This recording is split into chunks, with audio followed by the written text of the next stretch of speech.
Thanks for coming. Nice to see you. My name is Natalie Mehra. I'm the Executive Director of the Ontario Health Coalition. We're here today about Bill 7, which is euphemistically titled the More Beds, Better Care Act. It actually does neither thing. It's a bill that actually was created by the Ford government, passed at the end of August, and its final set of regulations came into effect yesterday. And what the bill does is that it allows hospitals or discharge planners to override the patient's right to consent, to do an assessment of a patient without their consent who is waiting for a long-term care home bed in hospital.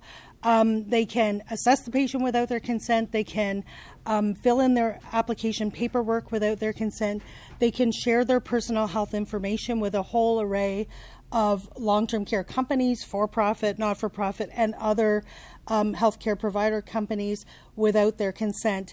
And then they can admit them into a long-term care home or other service without their consent. If they don't go, and the distances are set in regulation up to 70 kilometers away in southern Ontario, the regulation stipulates up to 150 kilometers away in northern Ontario, but if they don't have a bed within 150 kilometers, it can be any distance in northern Ontario in the regulations. So that 150 kilometers is kind of propaganda, but meaningless. And if they don't go, the patient can be charged $400 a day for their bed. So that's the stick. That was what came into effect yesterday. And as of yesterday, patients in Ontario who don't go to a long-term care home that is not of their choosing, that they don't want to go to, can now be charged $400 a day in hospital as a coercive measure to try to force them out into the long-term care homes. This, in our view, is a really hideous piece of legislation. Obviously, we have a crisis in our hospitals. We have been, we have advocated for decades now to improve hospital capacity. That crisis in our hospitals is a crisis that is the making of policymakers. It's the making of this government and previous governments by choice to not fund our hospitals, to cut hospital beds in Ontario to the lowest level in the country. I mean, we're not within normal range. We have the fewest hospital beds left of any province in Canada. Canada as a whole is near the bottom of the entire OECD. We are a radical outlier among nations in terms of how many hospital beds we have left. We fund our hospitals at the lowest rate in the country. And so anyone saying more funding won't make a difference is, it's completely false. And so the burden of this policy to deliberately downsize and privatize hospital services, because everything that has been cut from hospitals has been privatized, is now being borne by the frail elderly. That is not acceptable. It would not be acceptable to say we take this one patient group and say that their lives are less worthy than others, that we can put them at risk of death or set them on a path to death, where we won't do that to others. That would not be acceptable for anyone. It is not acceptable for the frail elderly. I'll just run through a few questions that a lot of people have been asking us about this. We're launching the Charter Challenge today because our members have asked us to, because regular Ontarians have put enormous pressure on us to find out what we could do to actually fight this. There is no appeal in the legislation, so people who don't want to go to the home that is not of their choosing or that they're afraid to go to because it has terrible care have no recourse here. They have to go, or they'll be charged these really whopping penalties of $400 a day. The only recourse that we have now is to bring a charter challenge. And so today we're launching that. We're asking Ontarians who care about this to help fund it. It's going to cost us a lot of money. We're going to need about 1,000 people who are willing to give $500 each, or 500 people who will give $1,000 each, or in that range in order to fund it. We will do it regardless, and on principle, we have to do this. In answer to people's questions, yes, this kicks in immediately. No, there is no ability to appeal. Yes, they can force people into homes that are in COVID outbreak. They've now allowed admissions into homes in COVID outbreak. Yes, they can force someone far away from their loved ones when their loved ones are not able to visit. That is what the legislation is designed to do. It's designed to clear out the beds. Are there other options? Yes, there always were. In fact, to give credit to this government, they built 4 fast-track long-term care homes on hospital lands within about a year and a half in the last couple of years. You know, that was impressive, but there are all kinds of hospital lands. There's all kinds of municipal land in Ontario. If they wanted to build long-term care homes over the summer and get them started, they could have gotten them started. We could be months into that. If they wanted to increase hospital capacity by bringing back staff who have retired out, who are burnt out, by paying their licensing fees, for example, by giving guaranteed work hours so they have some control over their schedules and so on, dealing with the staffing crisis in the hospital. They could have done that, even withdrawing Bill 124. They have refused to do any of those measures that all of us have called for repeatedly. If they had wanted to do a massive staff recruitment, like Quebec did after the first wave of the pandemic, to bring staff in to mitigate the crisis, they could have done that, and they have refused to do that. So it isn't that there aren't other solutions. There are, and this government has not done them. So I'm going to now turn it over to our co-applicants, the Advocacy Centre for the Elderly, who are bringing this case together with us. This is Graham Webb. He is the Executive Director of the Advocacy Centre for the Elderly and also a lawyer. Good morning. Bill 7 is designed to do one thing: to bully and intimidate older adults to leave hospital for long-term care homes they did not choose and would not choose. I would like to look at this law through the eyes of the clients of the Advocacy Centre for the Elderly, a legal clinic that serves low-income seniors. This law will tear people apart. Older couples who have never been apart for 50 or 60 years or more will find one spouse in long-term care up to 70 or 150 kilometers or more away from home. Some will be separated for the first time in their married lives. I think of one of our clients in a rural community whose wife was admitted to long-term care after 65 years of marriage. He visited her not just every day, but twice, 3 times, sometimes 4 times a day, morning, noon, and night.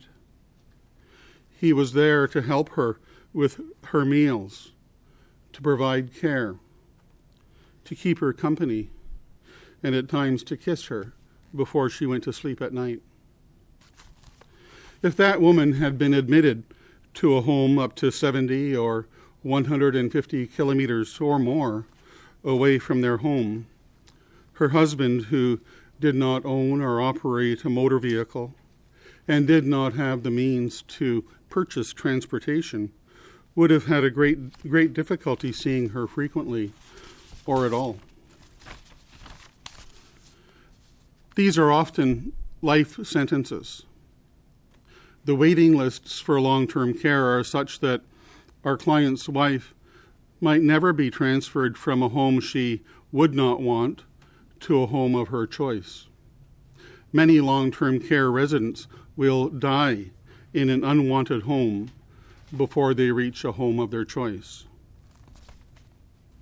Under Ontario law, as it is today, our client and his wife could have been separated for the first time in over 65 years, unable to see each other because of Ontario government policy, and to live the rest of their lives separate and apart, lonely, isolated, and alone. This law cannot stand. Although the government will gladly pay your transportation to occupy the first available bed in a home you didn't choose and never wanted, It won't pay your transportation to come home. If you lack the means to come home for Christmas, Easter, or Thanksgiving, then that's too bad. You're on your own. If your family, friends, and neighbors don't have the means to travel to whatever destination the government has chosen for you, then you will not have visits from your family, friends, and neighbors, and once again, you will be on your own. Some people will be traumatized by the non-consensual disclosure of their personal health information. Older adults who are victims of violence, survivors of abuse, Indigenous persons who attended residential schools, older adults who have suffered lifelong repression and discrimination over sexual identity and orientation, and others who have a deep-seated and legitimate mistrust of authority will be re-victimized by the inherent loss of power and control over their own lives caused by the non-consensual disclosure of their personal health information, as well as their non-consensual admission to a long-term care home they didn't want, and by the way, to a home that also might not want them. This law cannot solve the hospital bed crisis. It can only breed misery upon misery. There must be more options than just hospital or long-term care. The government has made the hospital the focal point, where in order to gain access to long-term care, now you must almost go to hospital first to have enough priority to get any long-term care bed. There should be other places to go as well, including community-based care aside from hospitals and long-term care. Thank you. Thank you, Graham. And I'd like to introduce you to Ben Piper. Ben is our co-counsel from Goldblatt Partners, LLP. Thank you. As Natalie mentioned, we're counsel on this application. So the Ontario Healthcare Coalition and ACE have explained really the basis of the egregious deprivations that are at play here. So I'm going to discuss a little bit of the legal framework and how we're going to approach it. So the challenge will be launched as an application to the Superior Court of Justice, where we will ask the court to declare Bill 7 as violating the Charter of Rights and Freedoms, and we'll ask the court to strike that law down, or at least the operative portions of it. We'll be bringing the challenge under two sections of the Charter. So Section 7 of the Charter protects the fundamental right to life, liberty, and security of person. We believe the bill actually violates all three of these rights in a number of different respects. As you've heard, it explicitly removes the right of ALC, alternative level of care, patients to informed medical consent when being assessed for and approved for admission to a long-term care home. These are homes that they would not have applied to, but they're homes that have vacant beds, and the bill just explicitly authorizes overruling informed consent through that assessment process. They are the only group of patients in Ontario, as a group, that is denied informed consent to medical procedures. That is an egregious violation. Bill C-7 will not allow hospitals to physically move those patients, but, as you've heard, it coerces them with the threat of a $400 a day penalty if they deny or if they do not accept a transfer to a long-term care home that they have not chosen. That coercion happens at every stage of the process. So while they're only faced with the $400 penalty at the final stage, we expect that many of these ALC patients will acquiesce much earlier in the process, will see the writing on the wall, and will simply accept the fate that's chosen for them. Bill 7, as you've heard, allows patients to be placed far from their homes, from their families, and from their supports. This is particularly true for patients in Northern Ontario who can be moved anywhere in Ontario that has a vacant bed. During the process, Bill 7, again, explicitly exempts them from the protections for the privacy of their health information that are given to every other patient in Ontario, and instead authorizes a broad range of medical staff to access their health information without their consent to assess them and apply to long-term care homes on their behalf. And we know the harms that the dehumanizing nature of this process and the placement of ALC patients in substandard LTC homes and substandard long-term care homes can have. We've seen it during the COVID pandemic, where that different standard of care between different homes was laid bare, and where we saw the devastating impact of the separation from spouses, from families, and supports can have. Simply put, we think it's quite overwhelming that Bill 7 will take away decision-making by long-term care home patients or alternative level of care patients or their substitute decision makers on a number of fundamental personal choices that go to the basic heart of human dignity. That's a violation of the right to liberty under Section 7 of the Charter. It will equally result in significant psychological and physical harm to these patients, and for some, likely result in premature death, very likely. Again, that violates the rights to security of person and the right to life under Section 7 of the Charter. These are significant deprivations. We'll also be arguing that Bill 7 violates the right of these patients, of ALC patients, to be free from discriminatory treatment on the basis of age under Section 15 of the Charter. So ALC patients are overwhelmingly elderly, and this is usually the cause of their physical and mental health issues that require chronic care in the first place. The prejudice and stereotyping that they regularly face already is a big core of why we see Bill 7 in the first place and why they're being singled out for such exceptional and devastating treatment. Sections 15 of the Charter does not allow a government to enact a law that has a clearly disproportionate impact on a historically disadvantaged and stereotyped group like elderly patients. That's exactly what Bill 7 does, and that's why we believe it would violate quite clearly Section 15 of the Charter. So on those bases, we're quite confident that a court will strike down the law under both Section 7 and Section 15 of the Charter. Thanks. Okay, so just to conclude, we're talking about elderly people here who are in the last months of their lives. The average longevity, the average length of life for people when they're transferred to long-term care homes is about 18 months to 2 years. These are people who will likely never make it back to a long-term care home of their choosing. It's a place where they will die. If it's far away, they'll die away from their families, as Graham described. There is no level on which this is right. We feel that we have to challenge this on principle. So with that, any questions? We heard a lot of warnings from Bill 7 before it was passed about people being forced. So are you getting any examples of people who've been moved? And can you give us any lowdown on that? Any details? Yeah, we have heard already and ACE has too, from people who have been threatened with $400 a day. Ever since they brought in the legislation in August, people have already started to tell patients that they are going to have to move or they are going to face this penalty.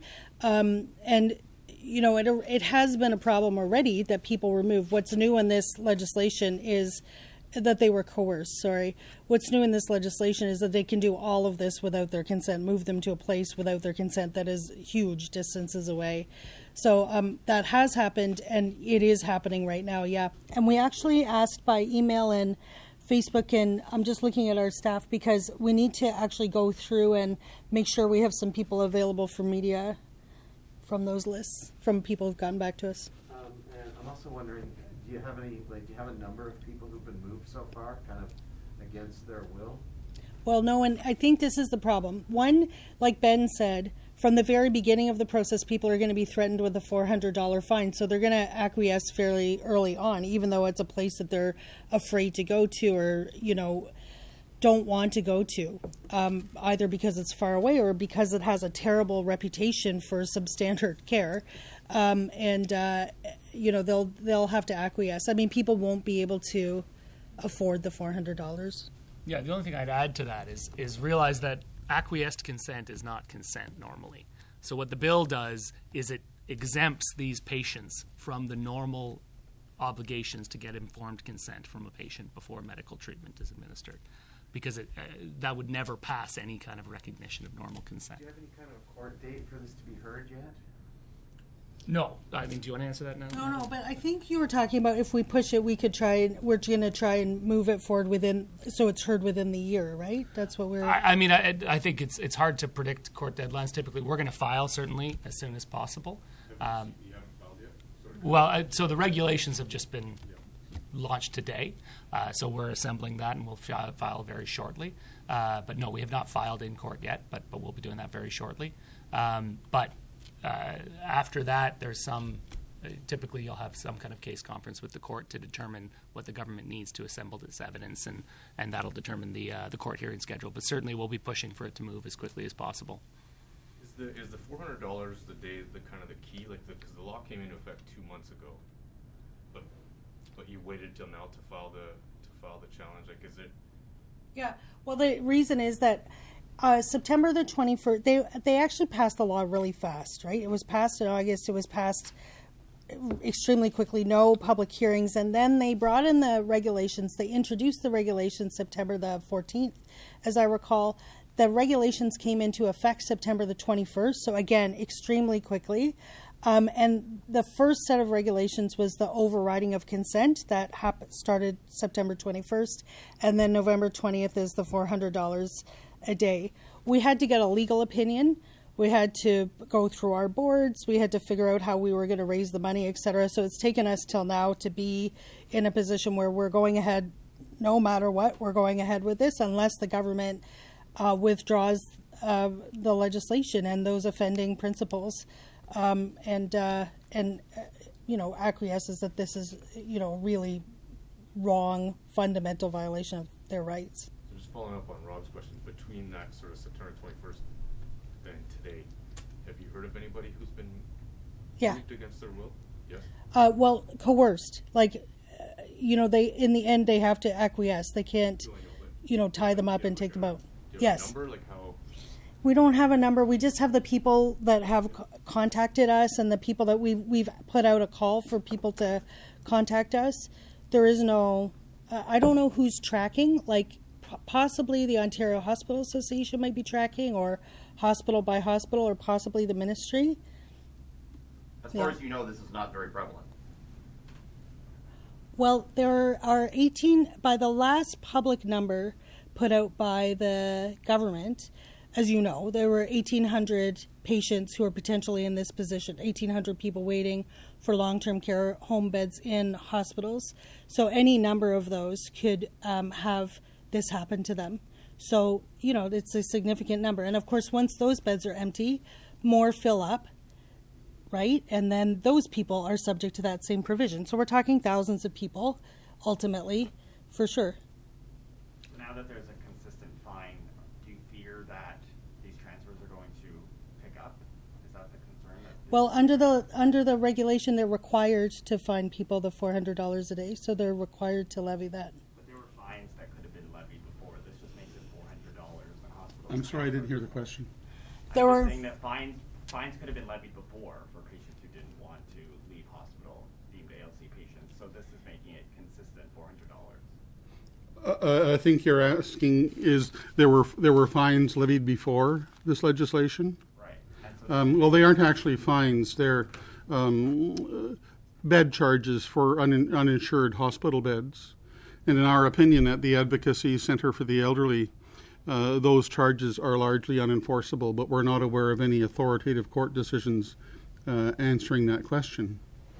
And so what has been happening is older adults have been coerced, and they continue to be coerced into taking beds not of their choice. Previously, before today, they could have challenged in court the uninsured hospital charges. As of yesterday, the hospitals have a statutory right, in fact a duty, to charge $400 a day, which is a coercive charge beyond the means of most middle-income Ontarians. And so our concern is in large part that most older adults in hospital don't know their legal rights. They will be told this is what you have to do, and they will simply comply with what they're told they have to do because they feel they have no alternative. And the result will be that older adults will be accepting the first available bed, even though that bed is not suitable to their care needs, even though the bed may be in a home that is substandard, that had huge problems during the pandemic, that was occupied, it was helped by the military, even though the bed may be unduly far from home and prevent them from having visitors from their loved ones, their family, their friends, and their neighbors. And so without the actual forced admission, the threat of the forced admission is strong enough to wreak devastating adults on our clientele, the older adults who occupy hospital beds waiting for admission to long-term care.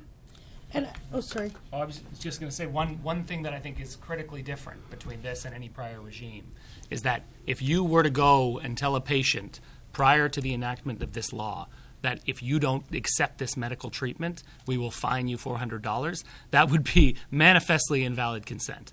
That there's no way that would be viewed as valid consent. This law removes that requirement. You don't have to get any kind of valid consent. You are allowed, as a hospital, as a healthcare provider, to go and coerce a patient with the threat of a fine to accept the medical treatment. That's the fundamental difference that Bill 7 brings in. The other difference, is that on the ground, like if people phone us all the time, have for years, for being pressured out of hospital into a place that's inappropriate. If we would intervene, the hospital would back down, and same with the Advocacy Centre for the Elderly. Here now they have the legal authority. They have a requirement to charge $400 a day. They can override the 5, normally you'd choose 5 places, and the hospital would allow you to wait for one of those 5 places to come up. That, that's all gone now. Sorry. A little clarification. So there's mention of the statutory requirement to charge $400 a day, but Benjamin is also saying the law allows hospitals to do this. So, do hospitals have to charge $400? Will it automatically? No, sorry. Yeah, to be clear. So, the regulation requires hospitals to charge $400 a day. What the bill allows is for you to use that threat of $400 a day to get the patient's consent to go to the long-term care home or any other stage. There's a provision of the bill that says normal informed consent procedures do not apply to these procedures, to these patients. Totally clear. The hospitals don't have to do this.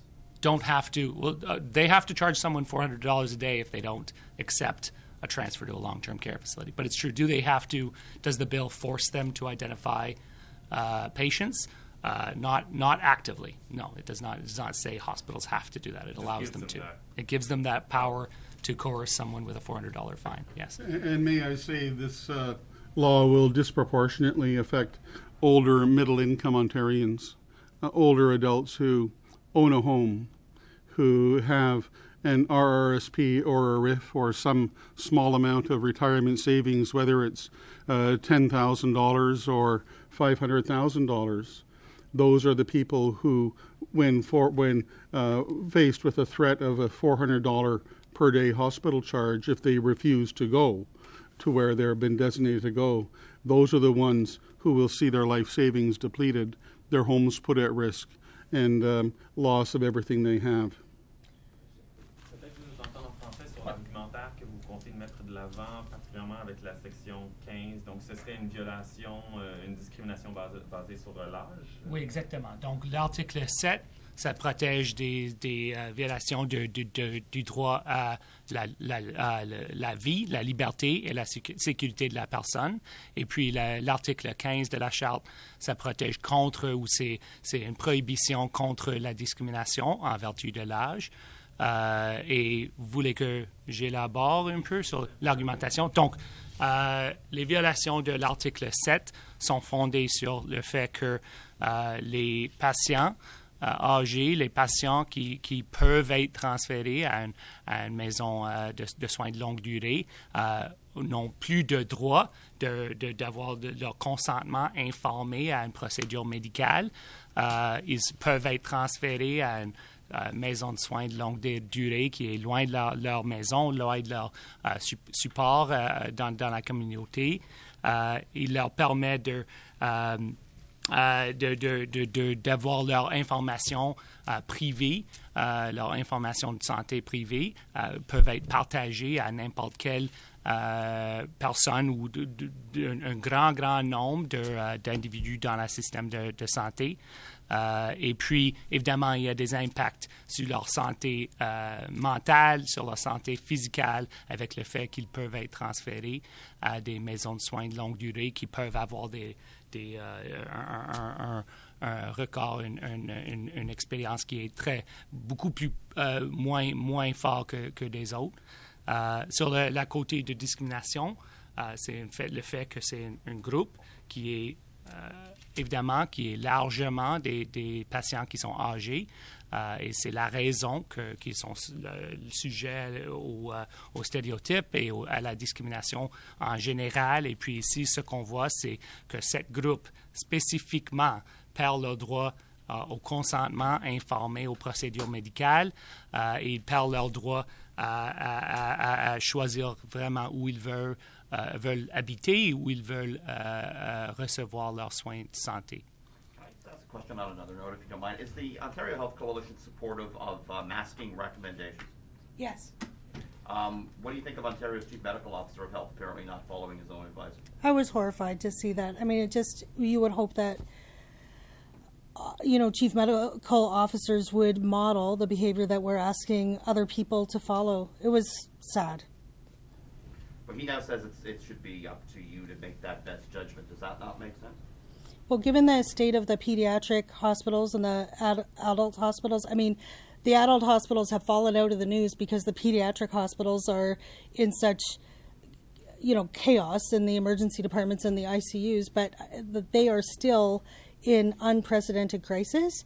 It's, at what point do we say the crisis is beyond handling? In our view, the crisis is unprecedented. It is tearing through any remaining resilience of staff in the hospital system, and it is time for mandatory protections of masking in indoor spaces, absolutely. Would the Ontario Health Coalition like to see Dr. Moore resign his position?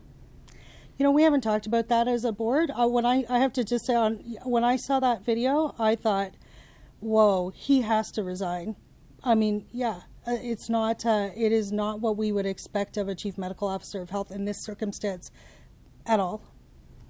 But I mean, we're not being splashy about it. We don't do that. We don't sort of, we're not asking for headlines calling for Dr. Moore's resignation. If he were to, act as though that was the wrong thing to do and, model behavior better for people or what have you, obviously he should, we'd want to give him another chance. We don't do that. We don't play politics in that way, But when I saw it, I thought, whoa, yeah, he should resign or something major should happen as a result of this. Question for Ben.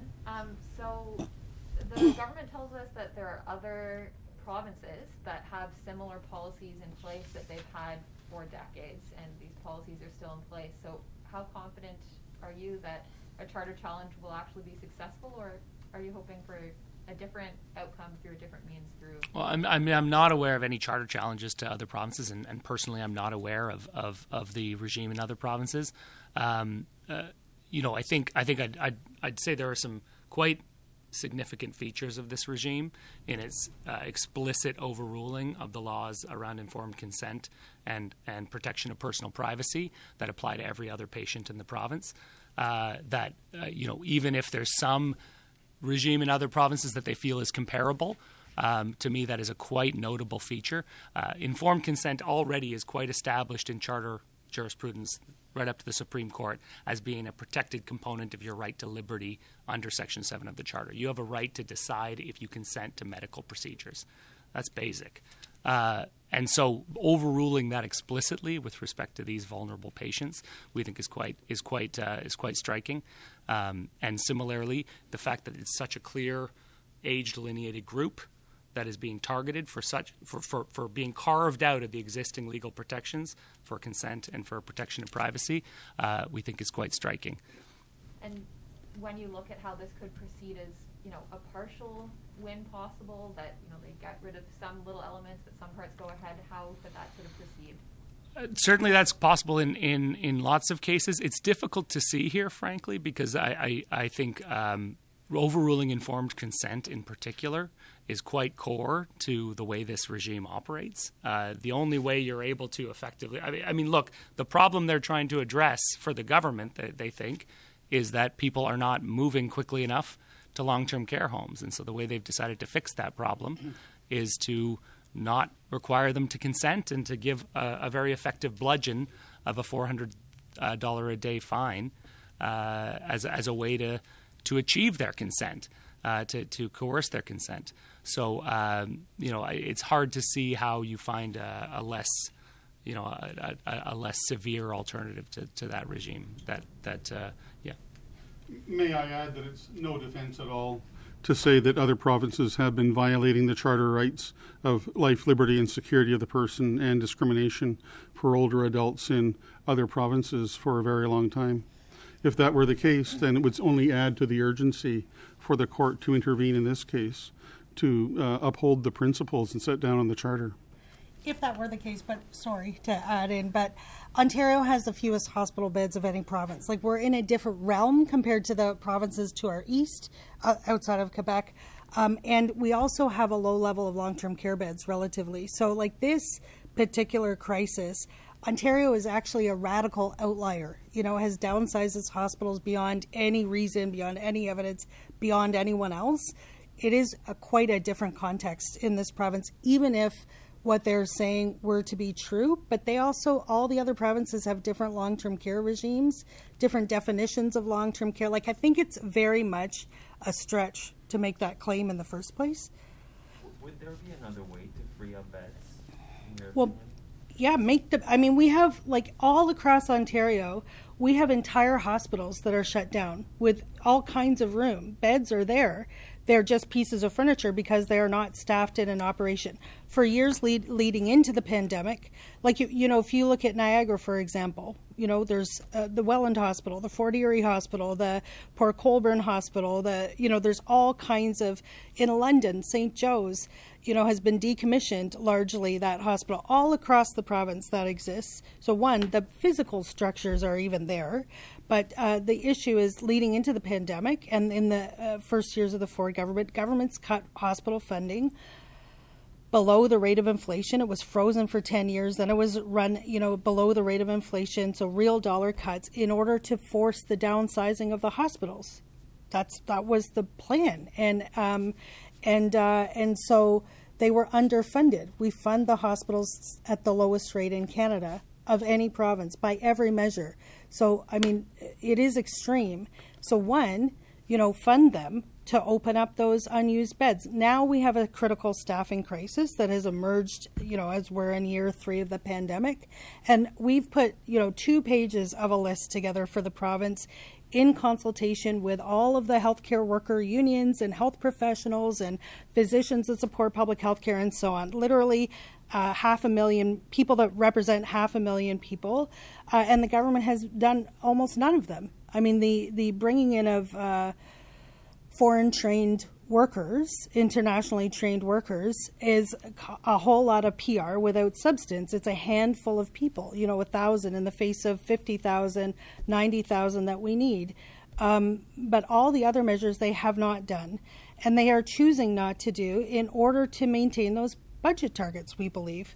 So, yes, open the beds, deal with the staffing crisis, or at least do every measure that you can to deal with the staffing crisis, and build those fast-track long-term care beds. Like, the reason the long-term care beds are taking so long is they put them out to essentially to tender for the for-profits and not-for-profits and the public home. They could just build the damn homes, build them publicly, build them now on the lands that we already have and get them done and in operation. Could have been done all the way along.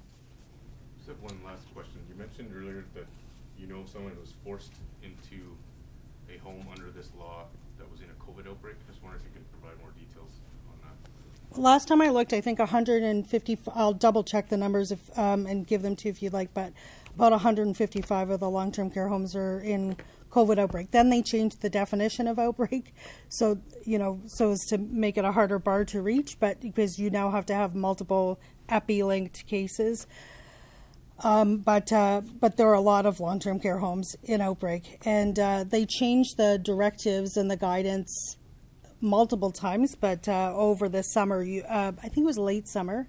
I'll have to double check the date. But so you could now admit people into, maybe it's the end of September, into long-term care homes that are in COVID outbreak. And so in this scenario, you would be able to coercively push people into long-term care homes that are in COVID outbreak, and it's not an unlikely scenario because so many of the homes are in COVID outbreaks. Sorry, but I thought you said earlier that you know of somebody who was forced into one of these homes. Not in, well, I don't know. I'd have to check. Under this law.